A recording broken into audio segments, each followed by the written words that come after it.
Good morning! Magandang araw po sa ating lahat. So ako po ay nandito muli sa inyong harapan upang magbigay ng anunsyo. Ayan, anunsyo! Hear ye, hear ye! This coming... unahin ko po ang pagtaas ng kamay. Taas ang kamay po ng mga kumain ng breakfast. Taas po ang kamay ng mga workers. Yan, dami na. 1, 2, 150. 150. Ilan tayo dito? 200. Kulang pa. March 23, paki-block off nyo nga po ang ating calendar. Workers of Church of God, Bacoor. March 23, whole day po ito. Hindi lang siya half day, whole day. No? At nare-recall nyo nung mga nagdaang taon, nakaupo lang tayo dito. No? Yung meeting namin last Sunday, nagbigay kami nag-review kami. Ano ba yung ginawa natin nung mga nakaraan? Ang sabi ng iba, yung mga ibang nakaupo ay tulog. Konti nang mahiga. No? So, pagod, antok, busog dahil kakatapos lang ng lunch. This time, babaguhin natin. Ano po? So, kailangan ng inyong registration. Okay? So, meron na po, as of today, nag-check po ako doon sa ating Google form, ay meron ng 52 na nag-confirm. Bakit kailangan tayo mag-register? Unang-una, since this is whole day, kailangan natin mag-prepare sa pagkain, sa groupings, activities. Depende po yon sa bilang ng mga aattend. Of course, we are expecting, but until such time na wala kaming, na meron kaming makitang numero at pangalan, doon lang po mako-confirm talaga. So, later, bago ko kayo umuwi, meron po nakaset up na table. At ang table na yon ay nasa doon. Bago ho kayo lumabas, the workers, go to that table, pa-register. Meron po tayong QR code. Nandun na sa ating GC ang QR code. Sa mga hindi pa po sanay mag-QR code, pwede po tayo magpatulong doon sa mga tao doon. Now, wala ho, hindi kaya QR code. Manual. No? May option naman. So, anong oras sa Ate Lily wala pa tayo? Mamaya may meeting pa tayo, no? So, we will continue to have our meeting later after ng church po, service. And we will announce, bibigyan po namin kayo ng mga detalye dito. Okay po? Klaro po, March 23, whole day. Whole day. That's as Saturday. Thank you. God bless us all po.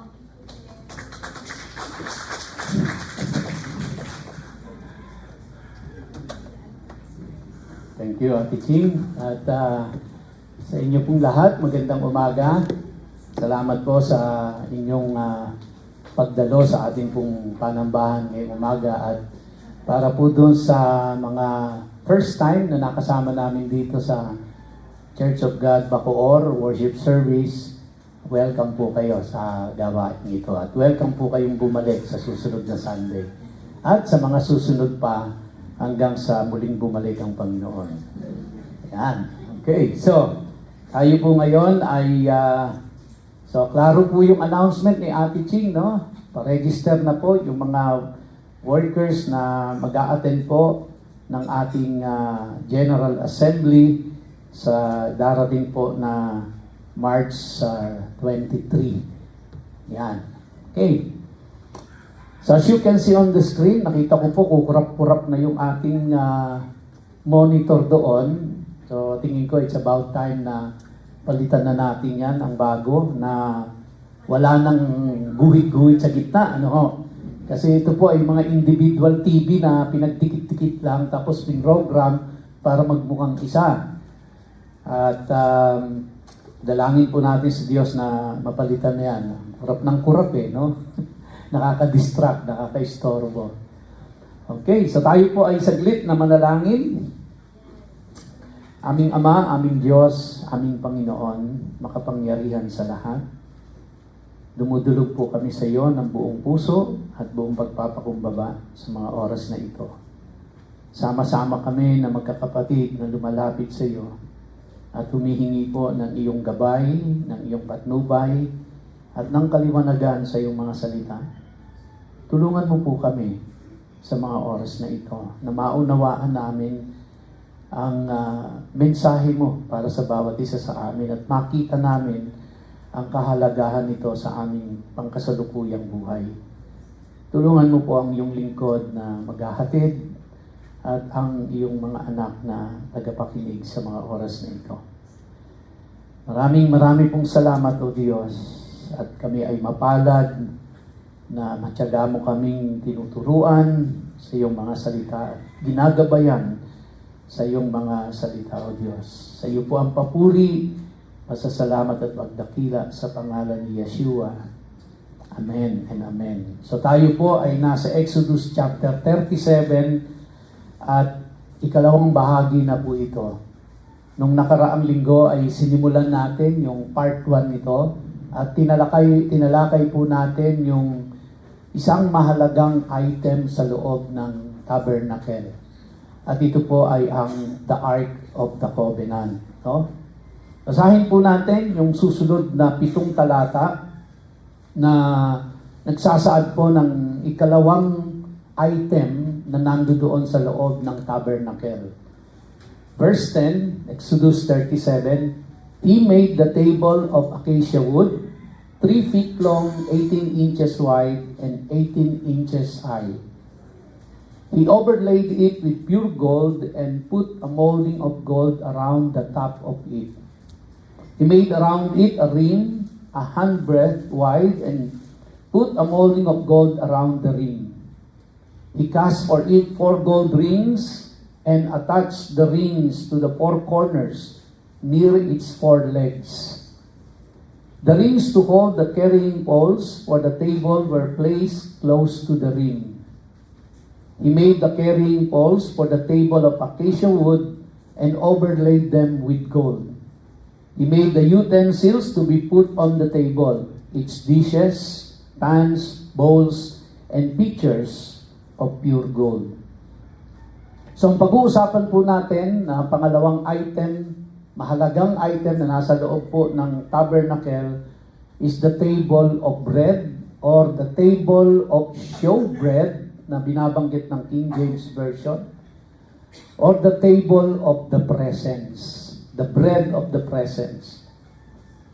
At ito po ay matatagpuan din natin sa Exodus chapter 25. Tinalakay na natin itong nakaraan in verses 23 to 30. Ito po ay nasa loob ng tabernacle. At para po doon sa hindi pa nakakaalam kung ano itong tabernacle, ito po yung bahay, panambahan ng mga Hudyo nang sila ay nasa wilderness.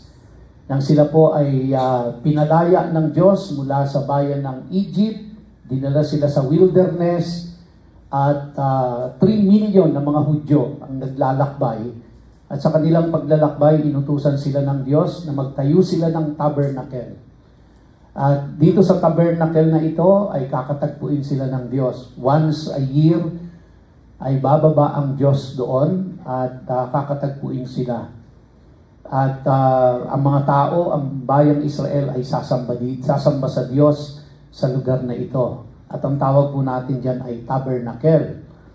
At yung tabernacle na yan ay merong 2 sections. Bukod po doon sa outer court, kung nakikita nyo yung labas. Yung sa loob niya po ay meron pong 2 sections na kung saan nahahati ito sa 2 ng kurtina.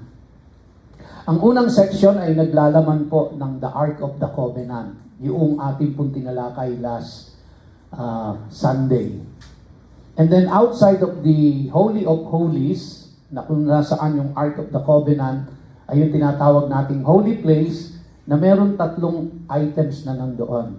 Ang isa po is yung menorah, which is take upin natin pagkatapos po nitong table of showbread, at saka yung the altar of incense.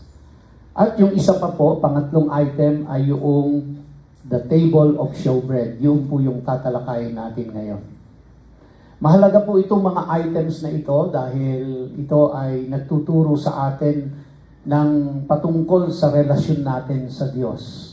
Hindi lamang ito para sa bayang Israel, kundi para maging sa ating pong mga modern believers ay napakahalaga na maintindihan natin kung ano ang mga kahulugan ng mga articles na ito o mga items na ito na nasa loob ng tabernacle.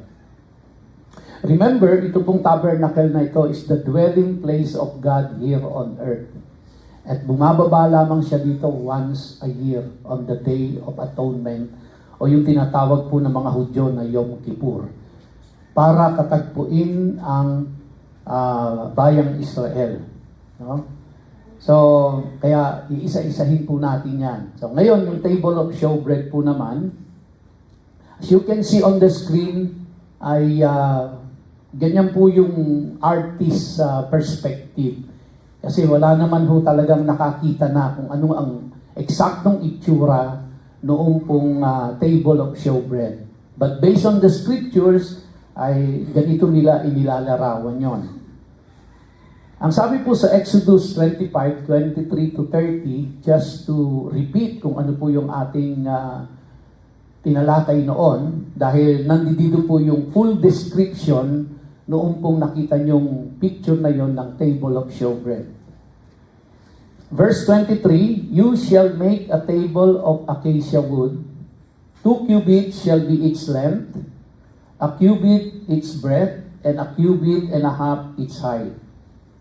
You shall overlay it with pure gold and make a molding of gold around it. So it's made of acacia wood, yari sa kahoy, pero siya po ay binalutan ng pure gold. And you shall make a rim around it 100 wide, and a molding of gold around the rim. And you shall make for it 4 rings of gold, and fasten the rings to the 4 corners of its 4 legs. Ito po yung para meron silang bitbitan nito. No? Close to the frame, the rings shall lie as holders for the poles to carry the table. You shall make the poles of acacia wood and overlay them with gold, and the table shall be carried with this. And you shall make its plates and dishes for incense, and its flagons and bowls with which to pour drink offerings. You shall make them of pure gold, and you shall set the bread of the presence on the table before me regularly. So, yung flagons po doon, or flagons, I don't know how to pronounce it correctly, kung British kayo or American kayo, yun po ay yung pinaka-picture, yung lagayan ng wine. Yun po yun, no? And then, yung bread na nakalagay po doon, ang tawag sa kanya is bread of the presence. Na binibigyan ko po ito ng emphasis kasi ito po ay may mahalagang kahulugan. No? Kung ano po ang ibig sabihin ng bread of the presence na yan. Okay? So, ito yung description ng table of showbread. Ganyan po halos ang itsura niya ayon sa artist perspective. Ito po ay merong 3 talampakang taas, merong pong 18 pulgada ang lapad at ang haba. At yan po ay binalutan ng ginto. Kaya, at sa ibabaw po nito ay nandoon yung bread. So ano ba ang purpose nitong table of showbread na ito? Upang doon po ipapatong yung bread, yung tinapay. No?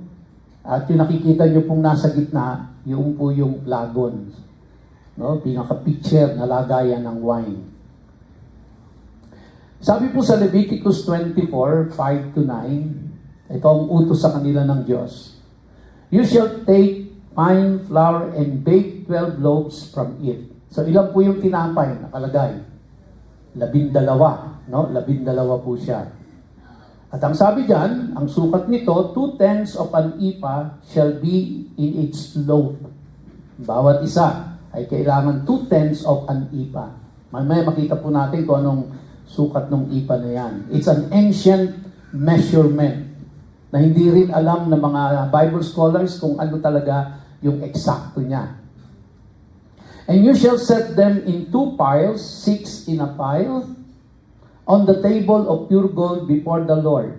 And you shall put pure frankincense on each pile, that it may go with the bread as a memorial portion, as a food offering to the Lord.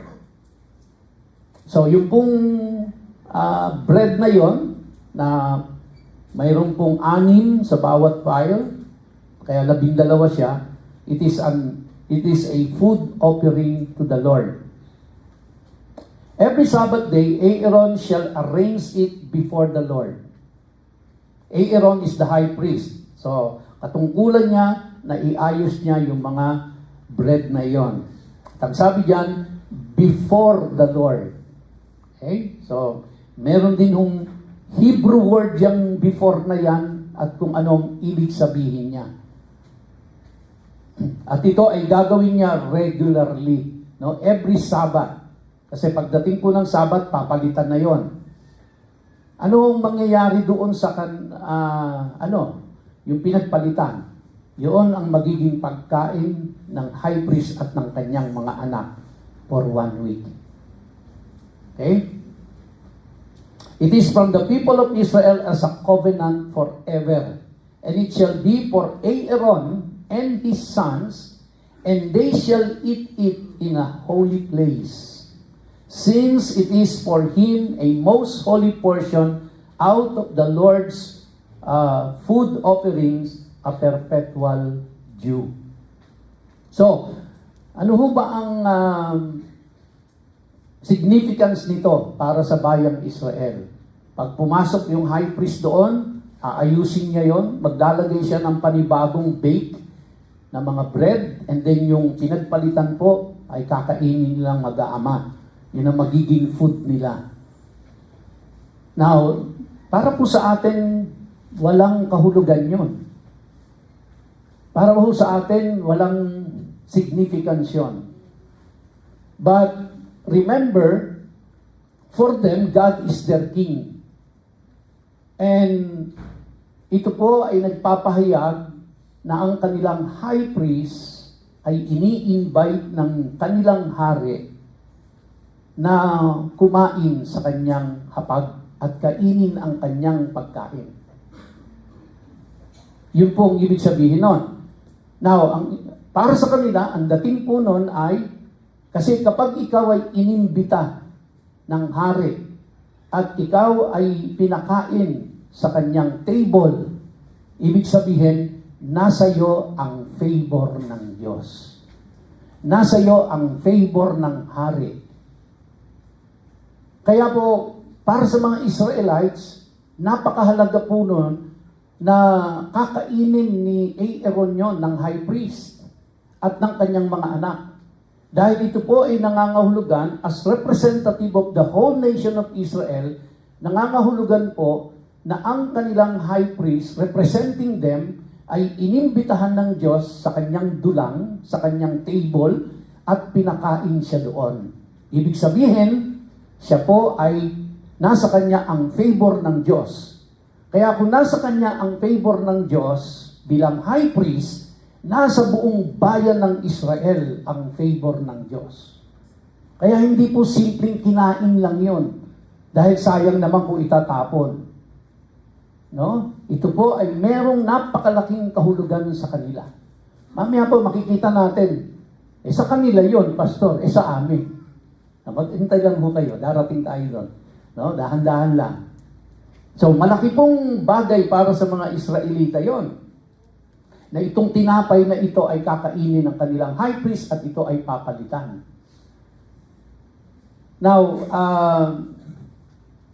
ko lang ho alam kung, kasi para sa kanila po ay it's a miracle na ano po yun na every Sabbath pinapalitan. So, kaya 1 week ang lumilipas na nandoon yun, hindi ho naka-ref. Hindi ko alam ano ang temperature sa loob doon. Hindi ko alam kung ano ang humidity sa loob ng tabernacle. Hindi ko alam kung may mga insekto doon. Hindi ko po alam. Pero, tinitingnan po nila ito na isang miracle dahil after 1 week, hindi ho nabubulok. Hindi napapanis, hindi inaamag, and nananatili ho itong fresh. Kaya hindi po kumakain ng panis si Aaron. Hindi po sila kumakain ng luma na. Kasi sa atin yung tinapay po, kapag ilagay mo lang sa ibabaw ng lamesa, may expiration yan eh. Ang ilang araw na yan at hindi mo na i-rep, iba na lasa niyan. Hindi ba? Pero ito po, miracles of all miracles, after 1 week, pag kinain ni Aaron yan at ng kanyang mga anak, ay kung paano siya, kung ano siya nung fresh nung siya ay binake, ganun pa rin po sa araw ng kakainin niya yon. Tapos i-replace na naman nila ng panibago yun. At meron nung taga-gawa nun. No? Meron nung taga-bake nun. Special yung ano na yan. At may requirement ho para manatiling ganun yon. Bakit po ba ganun detalye ang Diyos sa kanila? Pati yung sukat, pati yung timbang. Bakit to? Sapagkat tinuturuan sila ng Diyos na sumunod sa Kanya. Kaya ho ganoon ang Panginoon. Lahat binibigay niya yung detalye dahil tinetrain niya yung bayan ng Israel dahil after 400 years na nandoon sila sa Egypt, wala silang any connection at all sa Diyos. Kaya nung pinalaya sila ng Panginoon, kailangan turuan sila. Pagtiyagaan sila ng Diyos na maturuan sila. Kaya ganun po kadetalye ang Diyos sa kanila. Okay? So kaya miracle ho yan para sa kanila. Dahil kakainin ni Aaron yan at ng kanyang mga anak na fresh yung bread. Pero kailangan palitan. Okay? So, ano po ibig sabihin nun? Ibig sabihin nun, si Aaron, yung high priest, ay inimbitahan sa presence ng Diyos. Inimbitahan sa presence ng hari. At pinayagan siyang kumain sa hapag ng hari. Nawang isa pa po doon, mga kapatid, kapag ikaw ay pinayagang kumain sa table ng hari, ibig sabihin ikaw ay pure. Ibig sabihin, ikaw ay malinis sa harapan ng hari. Kaya ikaw ay binigyan ng karapatan para ikaw ay kumain sa kanyang dulang, sa kanyang table. And imagine niyo po, bago pumasok si Aaron doon sa Holy of Holies, ito ang dadaanan niya. Kaya meron pong preliminaries bago siya pumasok doon sa doon po sa Holy of Holies. Bago siya tumayo doon sa Ark of the Covenant. Kasi the moment na pumasok na po siya doon, it's either lalabas siyang buhay or lalabas siyang patay. Between life and death na ang usapan, the moment na pumasok na siya sa Holy of Holies. Kaya nangangailangan ho ng mga preliminaries, nangangailangan ng preparasyon. Kaya kailangan niyang maayos na mailagay niya yung bread na kapalit doon at kakainin nila yung pinagpalitan. Okay? Sabi po ng mga scholars, ang timbang daw po ng bawat na yon ay nasa 5 to 10 gallons of grain. Pero estimate lang ho nila yan, 5 to 10, hindi sila sigurado. Pero yung bawat tinapay, 6 na magkakapatong, tapos sa kabila, 6 na magkakapatong. Ang bawat isa po daw nun ay nasa between 5 to 10 gallons of grain. Gaano ho ba kabigat yun? No? Ang ibig sabihin, ang isang loaf ay 4 na pounds. 4 pounds ang bawat isa ng tinapay. Okay? So, meron po silang way of measuring it at dapat yung kung ano yung sinabi ng Diyos na sukat, dapat yun lang po. Okay? At ang sukat na ginagamit nila dito, ang tawag is omer. And then, 1/10 of that omer, 1/10 of that omer, yun ang bawat isang loaf, which is equivalent to 4 pounds, approximately. Now, again, sa atin, no, anong significance nito? Pero alam niyo po ba, nang ang Diyos ay nagpaulan ng mana, ang kailangan lang nilang dadamputin na mana ay tumitimbang ng kung ano yung timbang ng loaf na nandoon sa tabernacle. Kaya yun lang po yung i-collect nila. Pagdating ng Friday, ang i-collect nila is double the amount. Dahil by Saturday, it's Sabbath, hindi na sila pwedeng mangolekta. Okay? So, kaya yung pong table of showbread na yon, para sa mga Hudyo, ay nagre-represent po unang-una ng presence ng Diyos sa kanilang kalagitnaan. Nagre-represent po ito sa kanila ng purity dahil hindi pwedeng pumasok si Aaron doon at kumain ng tinapay na yon kung siya po ay hindi pure sa harapan ng Diyos. Lulundag na kuha ako ng konti para mas maintindihan natin. Every first Sunday of the month. Here is the significance. Ito ang connection sa atin ngayon. Every first Sunday of the month, tayo po ay nagko-communion. Ano po ang tinatanggap natin sa communion? It is the bread and the wine. And every first Sunday of the month, I hope nakukuha ho natin ito na hindi lang nakasanayan natin kasi first Sunday mag-communion tayo. But don't you know that every first Sunday of the month, the Lord is inviting us to eat at His table. And that signifies the presence of God. The presence of God, mga kapatid. And in partaking of the communion, in partaking of the bread, kaya sinabihan ho tayo doon sa sinabi ni Paul, examine yourself. Kaya kung ang tingin mo meron kang kasalanan o ikaw ay nasa kasalanan, ihingi mo muna ng tawad yan bago ka mag-partake ng communion.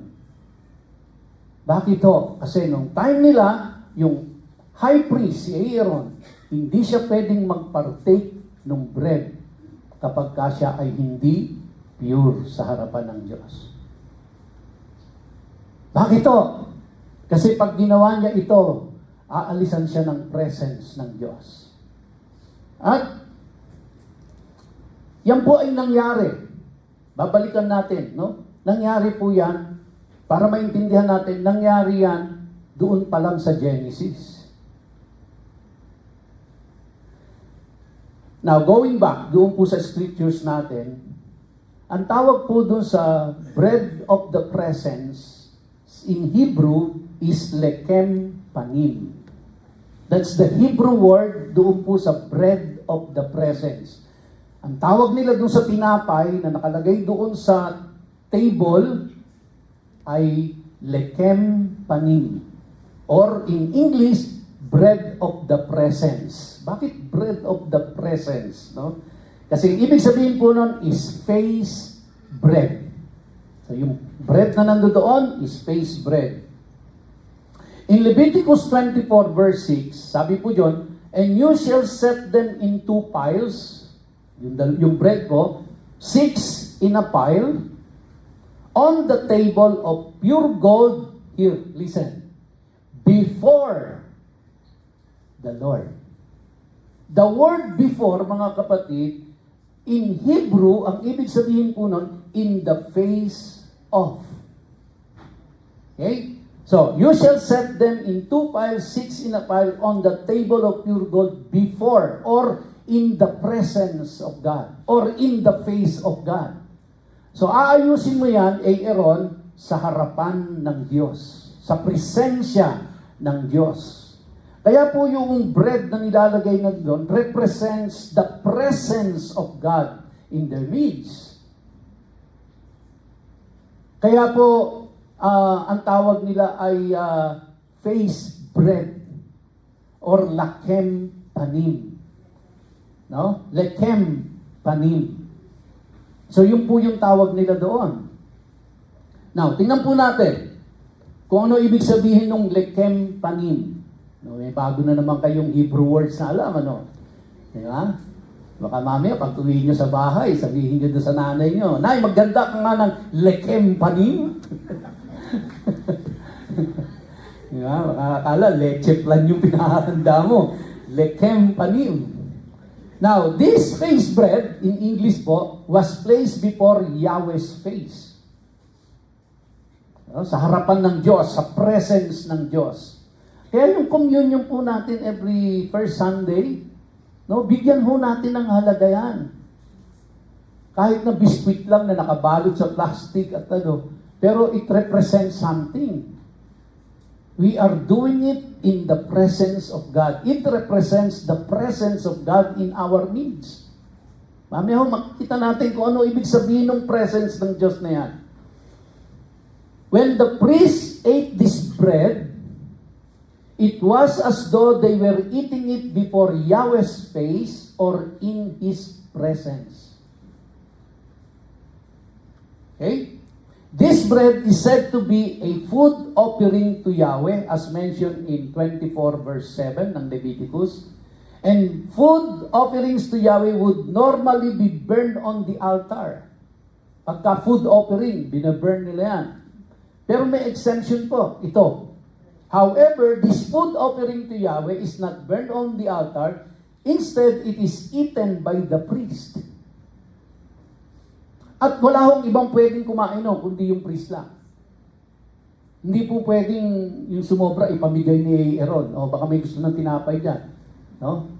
Dito po, pagkatapos ng communion, yung natira dyan, ininimerienda na eh. Hindi ba? Ito po, walang ibang pwedeng kumain ito, kundi yung priest lang. At doon niya kakainin yon. Okay? In the presence of God. So when the priest ate this bread, it was like Yahweh was inviting the priest to eat his own food at his table. So yun po yung ibig sabihin ng lekem panim. Yun po yung ibig sabihin ng pagseset ng tinapay na yon before the Lord. So it has a lot of meaning sa kanila at napakahalaga po nito. No? Because doon po sila imimit ng Diyos at imimit sila ng Diyos through their high priest. Siya lang ang allowed, siya lang ang authorized na imit ang Diyos, yung high priest po. Kaya pag hindi tinanggap ng Diyos ang high priest, ibig sabihin nun, hindi niya tinanggap ang buong nation. No?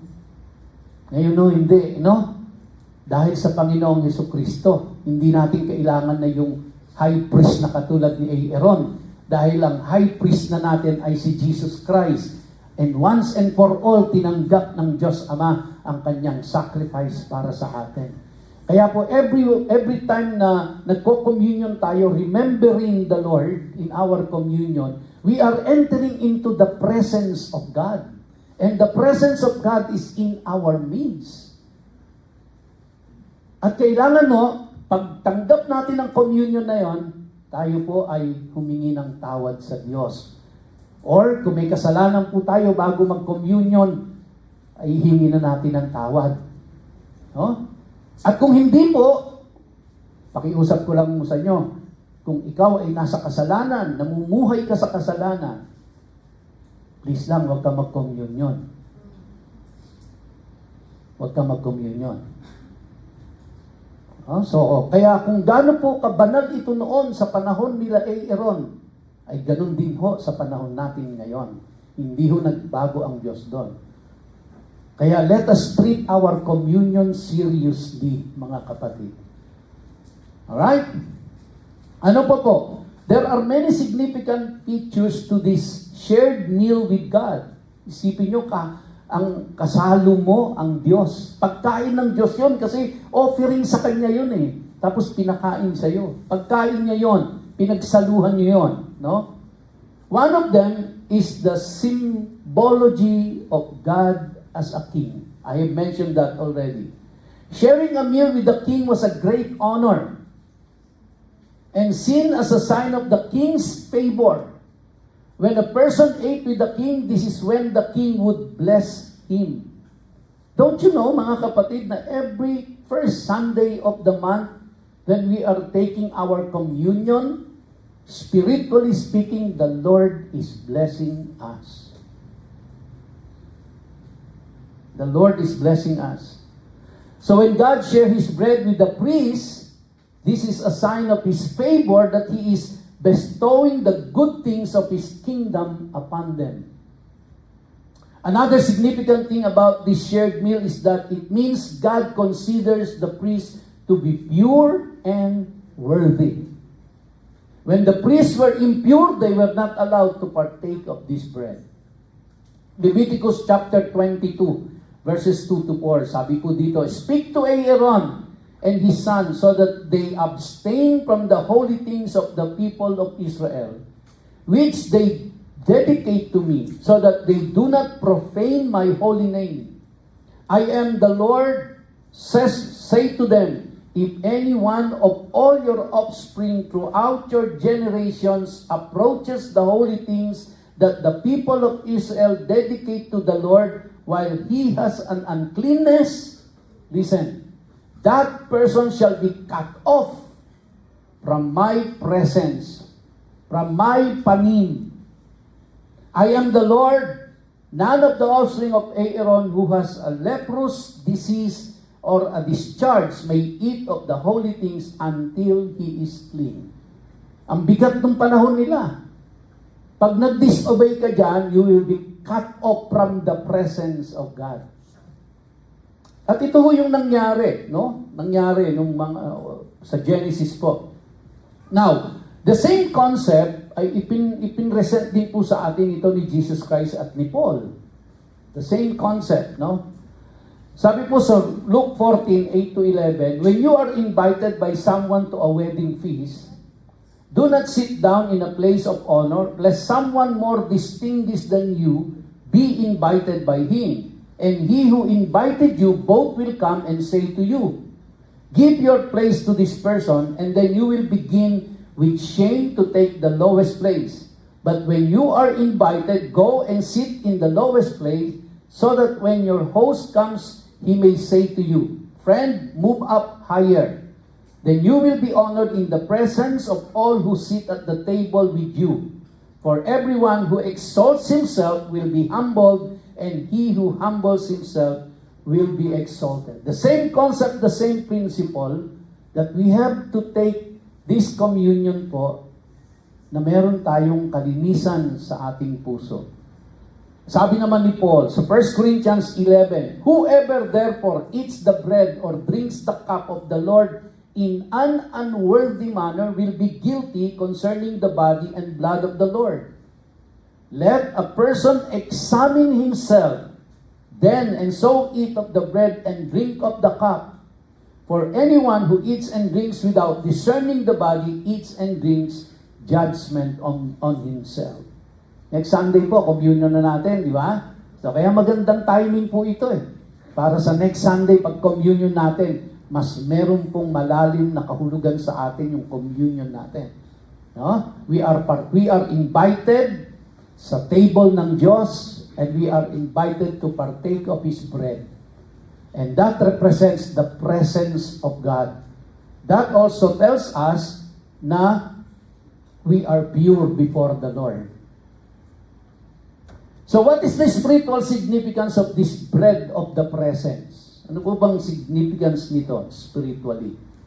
In Genesis chapter 3 verse 8, para maintindihan po natin kung ano significance nito, simulan natin sa simula. In verse 8 of chapter 3, in the book of Genesis, ang sabi diyan, "And they heard," sino po yung they dito? Si Adam and Eve. "And they heard the sound of the Lord God, walking in the garden in the cool of the day. And the man and his wife hid themselves from the presence from the panim of the Lord God among the trees of the garden. Nung nagkasala si Eva at si Adan, ano po ang unang nawala sa kanila? Yung presence ng Diyos. Yung presence ng Diyos. Pangalawa po, ano ang nawala sa kanila? Nawala po ang bread. So the presence and the bread. Bakit po bread? Kasi initsapwera na sila ng Diyos. Kumbaga sila po ay pinalayas na sa garden. At ano ang sabi ng Diyos sa kanila? Simula ngayon, magbubungkal ka na ng lupa, Adan. Simula ngayon, may mga tinik na. Samantalang nung nasa garden sila, nung hindi pa sila nagkakasala, everything is provided for them. And, of course, they are in the presence of God. And the presence of God is with them. And because of that, they have provisions. And because they have provisions, they have rest. So the bread in the temple, or in the tabernacle, mga kapatid, hindi lang nagre-represent ito ng presence ng Diyos, nagre-represent po din ito ng rest. Oh? Ano pong, bakit rest? Sa panahon ni Eva at ni Adan, nung hindi pa sila nakakasala, sila ay kontento sa lahat ng kanilang or lahat ay provided sa kanila. May kakainin sila. Kumbaga, meron silang bread at merong presence ng Diyos. For the nation of Israel, ganun din po. The presence of the Lord was with them in the wilderness, and also the Lord provided them with bread. Kaya naman po, sila ay nakapahinga. Kasi hindi sila makakapagtanim. Kaya ang Diyos ang nagkaloob sa kanila. Verse 17 to 19 ng Genesis chapter 3, it says, And to Adam he said, Because you have listened to the voice of your wife, and have eaten of the tree of which I commanded you, you shall not eat of it. Cursed is the ground because of you. In pain you shall eat of it all the days of your life. Thorns and thistles it shall bring forth for you, and you shall eat the plants of the field. By the sweat of your face, your panim, you shall eat bread till you return to the ground, for out of it you were taken, for you are dust, and to dust you shall return. Bunga ng kasalanan, nawala ang presence ng Diyos sa kanila, and para kumain sila, magbungkal na kayo. At hindi madali ang magiging buhay ninyo. So, dalawang bagay po mga kapatid, at dahil doon, nawalan sila ng rest. Nawala ang presence ng Diyos, nawala ang rest nila. Kailangan na silang magpagal. Kailangan na silang maghirap. And yung mga Israelita, nung sila'y nasa Egypt, 400 years, hindi ho nila naranasan yung rest. Hindi ho nila naranasan ang presence ng Diyos. 400 years. Hanggang dinala sila ng Diyos sa wilderness. And then sa wilderness, doon sa tabernacle, the bread represents the presence of God sa kanila. And the rest. Bakit to? Kasi yung tinapay manggagaling lang sa Diyos. Magpapaulan lang. Every morning, you have to go out and collect your food. Hindi sila magbubungkal, hindi sila maghihirap. Kaya yung nawala kay Eva at kay Adan, the presence and the rest from God, pinrovide ng Diyos sa Israel nang sila ay nasa wilderness. The presence and the rest na kailangan nila. Nandun ang presensya ng Diyos. Sabi po sa Psalm 140, They asked a quail and gave them bread from heaven in abundance. Exodus 33 verse 14 says, And he said, My presence will go with you, and I will give you rest. And so the presence of God, mga kapatid, ay nagbibigay ng rest sa kanila. Kaya, Yung pong every first Sunday of the month natin na nagko-communion tayo, kung alam lang ho natin, no, yung significance nun, kada nagte-take tayo ng communion, tayo po ay nasa presence ng Diyos, at sa presence ng Diyos ay meron pong rest. Sino sa inyo ang pagod na sa buhay ninyo? Sa dami ng problema. No? Mamaya ho, darating tayo doon. May kapahingahan yan. Okay? In Exodus 16, 4 to 5, tsaka 13 to 16, and 22 to 30, let me read. Then the Lord said to Moses, Behold, I am about to rain bread from heaven for you. And the people shall go out and gather a day's portion every day, that I may test them, whether they will walk in my law or not. On the 6th day, when they prepare what they bring in, it will be twice as much as they gather daily. Because on the 7th day, it's Sabbath, they are not allowed to collect any manna outside. Kaya yung bread po, hindi lang nagre-represent ito ng presence ng Diyos, hindi lang nagre-represent ito ng rest ng Diyos, nagre-represent din po ito ng Sabbath sa kanila. It reminds them na ang Diyos after 6 days, nagpahinga nung ika-7. Telling them na pagdating ng ika-7th day, pahinga kayo.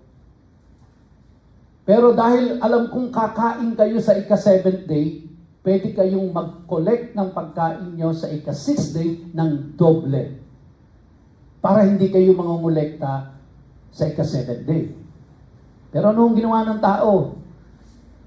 Sadyang matigas ang ulo, di ba? Nagsisiguro.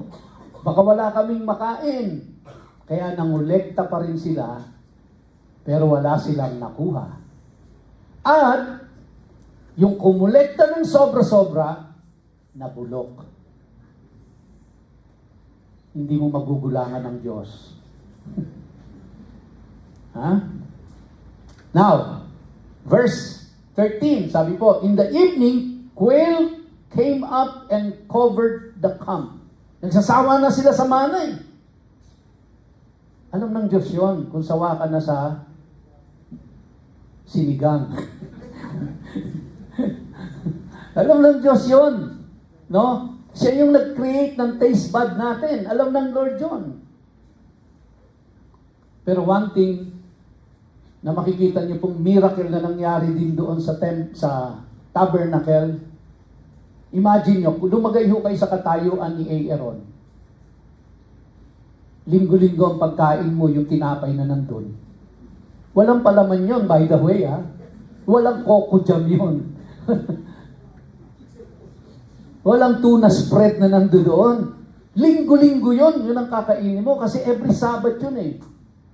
Miracle of all miracles. Hindi nabubulok, fresh siya, at nananatiling masarap sa panlasa ni Aaron. Lord, you are good. Anong ginawa ng Diyos? Binigyan sila ng quail. And in the morning, dew lay around the camp. And when the dew had gone up, there was on the face of the wilderness a fine flake-like thing, fine as frost on the ground. When the people of Israel saw it, they said to one another, what is it? Yun po ibig sabihin ng mana. No? What is it? For they did not know what it was. And Moses said to them, it is the bread that the Lord has given you to eat.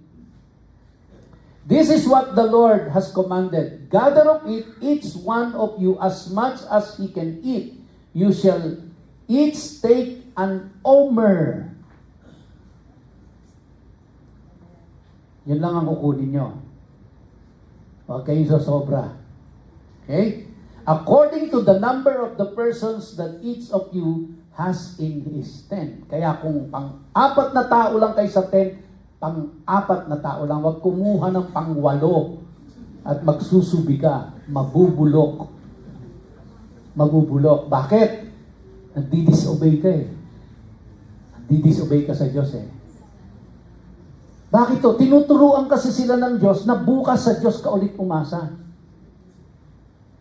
Kasi yung pong mga tao na nangolekta na para bukas meron ako, yun po ay umaasa sa sarili nilang galing, sa sarili nilang diskarte, sa sarili nilang lakas, at walang tiwala sa Diyos na ipoprovide ng Diyos bukas ang kailangan mo. Pero sumunod ka. Kaya kapag sumuway ka ngayon, bubulukin ng Diyos yan. Yun po ang kanilang kondisyon noon. Verse 22, on the sixth day, they gathered twice as much bread, 2 omers each. And when all the leaders of the congregation came and told Moses, he said to them, this is what the Lord has commanded. Tomorrow is a day of solemn rest, a holy Sabbath to the Lord. Bake what you will bake and boil what you will boil, and all that is left over lay aside to be kept till the morning. So, meron pa rin po silang responsibilidad. O ayan, pinrovide na ng Diyos, pero kolektahin nyo. Pag collect nyo, i-bake nyo. Meron po silang responsibilidad na dapat gawin. So, they laid it aside till the morning as Moses commanded them, and it did not stink. Hindi na bulok. And there were no worms in it. Imagine niyo po yung tinapay na nasa tabernacle. 7 days nandun yun, 6 days. Walang worms, walang molds, fresh. Kinakain ni Aaron at ng kanyang mga anak. Now, sabi dyan, on the 7th day, some of the people went out to gather. Yan na nga, no?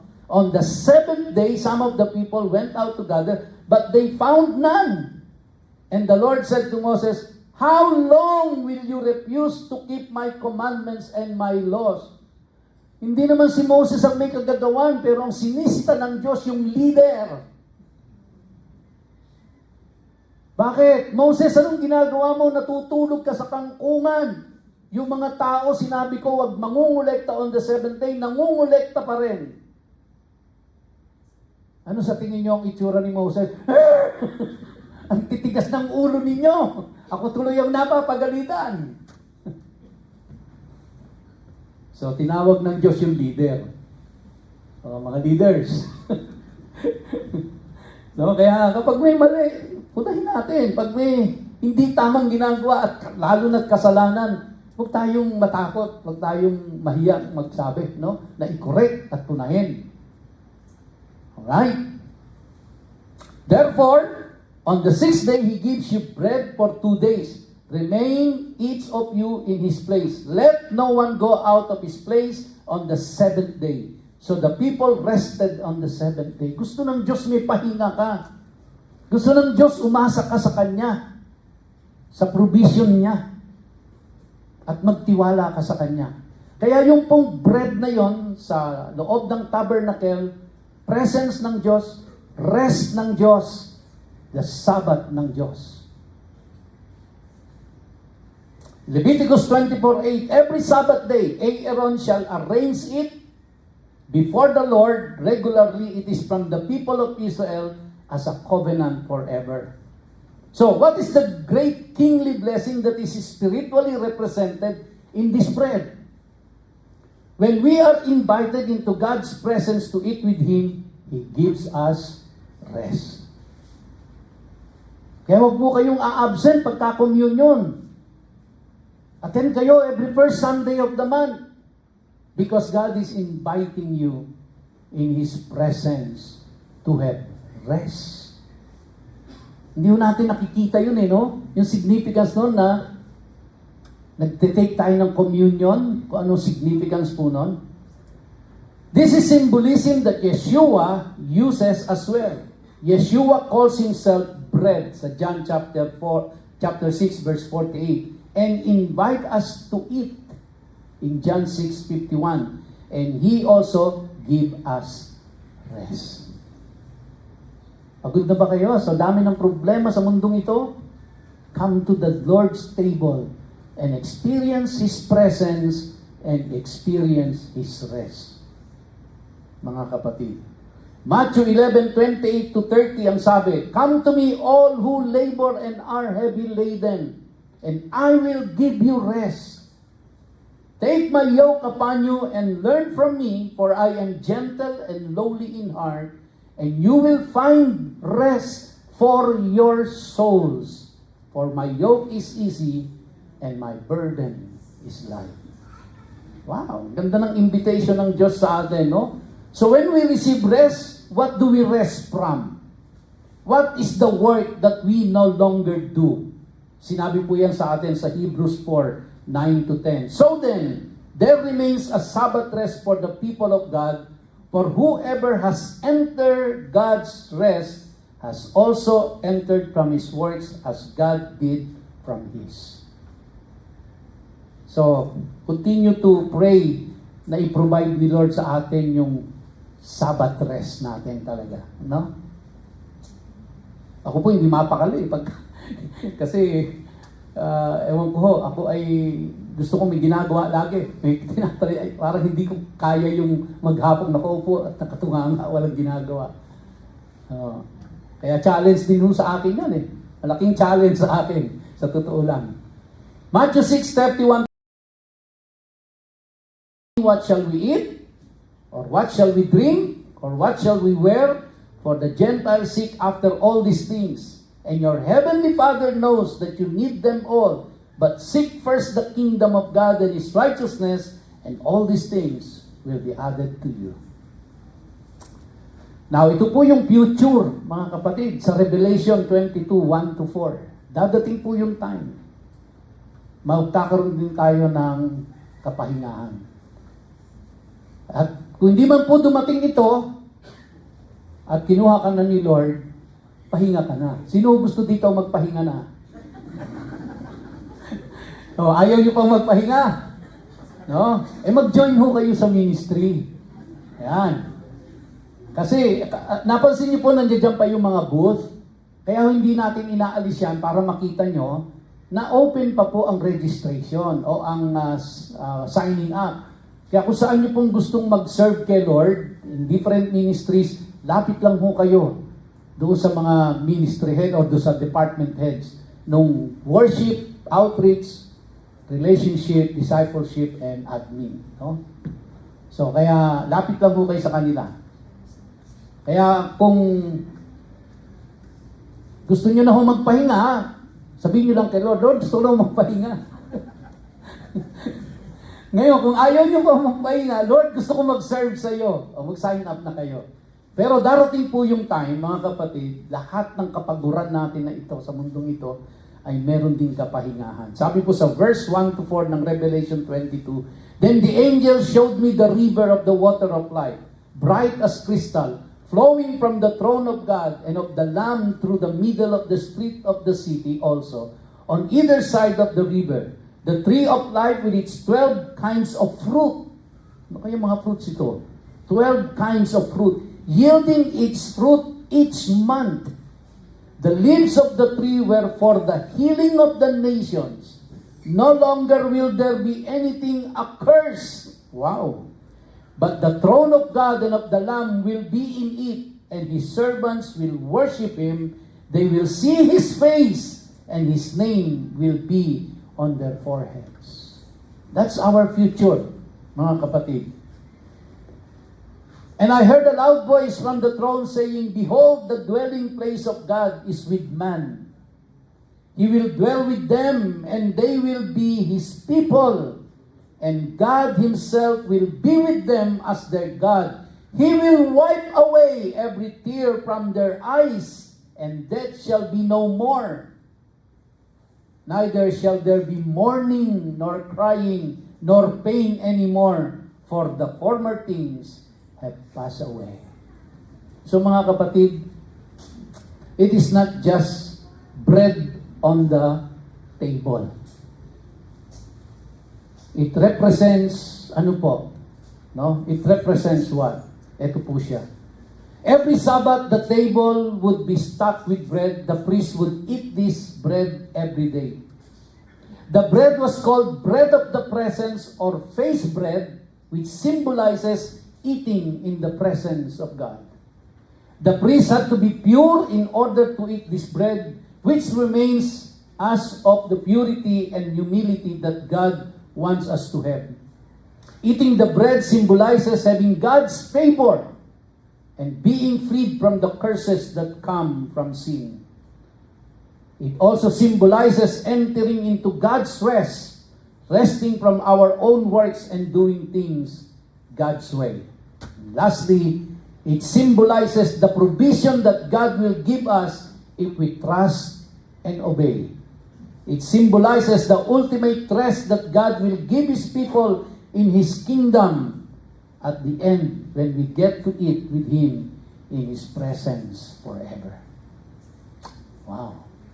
Napakaganda ng plano ng Diyos para sa atin. Napakaganda ng hangarin ng Diyos para sa bawat isa sa atin. Gusto niya tayong magkaroon ng kapahingahan sa ating mga suliranin. Gusto ng Diyos na tayo ay nasa Kanyang presensya at tayo ay nasa presensya ng Diyos. Dahil wala na pong pinakamagandang pahinga, kundi ang kapahingahan sa Diyos, mga kapatid. Amen? Amen. Praise the Lord. Kaya kung yung kurtina po, nagre-represent ng unity, ng protection, ng service, yung bread po ay nagre-represent ng presence ng Diyos, ng rest ng Diyos, ng provision ng Diyos, ng sabat ng Diyos, mga kapatid. Tumayo po tayo.